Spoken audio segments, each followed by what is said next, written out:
Ninakusalimu kwa jina lipitalo majina yote. Hili sio jina la mtu awaye yote, bali ni jina la Bwana wetu Yesu Kristo. Karibu katika mfululizo wa masomo ya mwongozo wa kujifunza Biblia. Hii ni Disemba 18, siku ya Alhamis.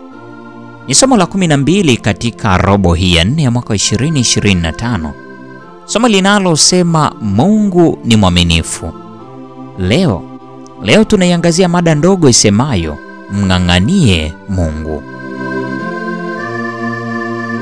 Njia pekee ambayo Israeli wataweza kuepuka jaribu la kuabudu sanamu na ghadhabu ya Mungu si kwa kukumbuka mara kwa mara makatazo yaliyo kwenye agano, bali kwa kukuza uaminifu na utii thabiti kwa Bwana. Kitenzi hicho kushikamana, kuambatana na Bwana, tazama Kumbukumbu la Torati sura ile ya 4 aya 4. Pia kinatumika kuelezea agano la ndoa ambalo ilikusudiwa kati ya mke na mume, Mwanzo sura ile ya 2 ya 24. Au uaminifu wa Ruthu kwa Naomi, Ruthu sura ile ya 1 aya 14. Ni muhimu kutambua kwamba kulingana na tathmini ya Yoshua, uaminifu huo umewatambulisha Israeli kuwa taifa hata hivi leo. Jambo la kusikitisha ni hili: dai hilo halitakuwa kweli kwa vipindi vya baadaye vya historia ya Israeli, kama vile kitabu cha Waamuzi kinavyoonyesha kwa namna inayohuzunisha. Waamuzi sura ile ya 2 aya ile ya 2, aya ya 7 na aya 11. Pia Waamuzi sura ya 3 aya 7 na aya 12, na Waamuzi sura ile ya 4 aya 1 na kadhalika. Yoshua anawasihi Waisraeli wampende Bwana Mungu wao. Yoshua 23 aya 11. Linganisha na Kumbukumbu la Torati sura ile ya 6 aya 5. Upendo hauwezi kulazimishwa, vinginevyo utakoma kuwa vile ulivyo kimsingi. Licha ya hivyo, ni kwa namna gani upendo unaweza kuamriwa? Kwa Israeli kuendelea kupata baraka za agano, iliwapasa wabaki kuwa waaminifu kwa Mungu. Kiebrania kinasisitiza sana, jihadharini kwa ajili ya nafsi zenu.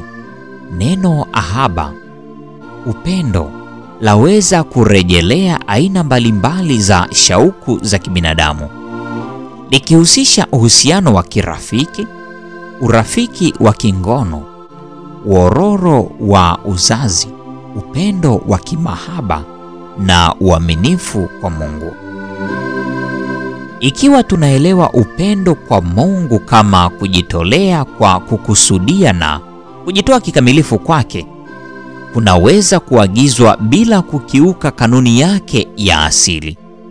Linganisha na Yohana Mtakatifu sura ya 13 aya 34. Siku zote Mungu alikusudia kwamba utii kwa amri zake utoke kwenye uhusiano wa binafsi na yeye. Kutoka sura ile ya 19 aya 4, nikawaleta ninyi kwangu mimi. Kumbukumbu la Torati sura ile ya 6 aya 5. Linganisha na Mithali 22 aya ya 37. Kulingana na kile ambacho Mungu amewafanyia katika rehema na upendo wake mkuu. Amri ya kumpenda Mungu pia inaonyesha asili ya upendo wa kimungu inayoheshimiana, lakini si ya ulinganifu. Mungu anatamani kuingia katika uhusiano wa karibu wa kibinafsi na kila mtu anayekubaliana na upendo wake. Kwa hiyo, upendo wake wa ulimwengu wote kwa wote unaunda mfumo wa udhihirisho wa upendo wetu wa hiari wa pande zote.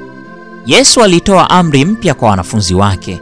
Ni katika maana gani amri hii ilikuwa mpya na ya zamani kwa wakati mmoja? Soma Yohana 13 ya 34, Yohana 15 ya 17 na waraka wa kwanza wa Yohana sura ya 3 ya 11. Linganisha na Mambo ya Walawi sura ile ya 19 ya 18. Hii ni Disemba 18, siku ya Alhamis. Mng'ang'anie Mungu. Neema ya Bwana wetu Yesu Kristo idumu kwa pamoja nasi sasa na hata milele. Amina.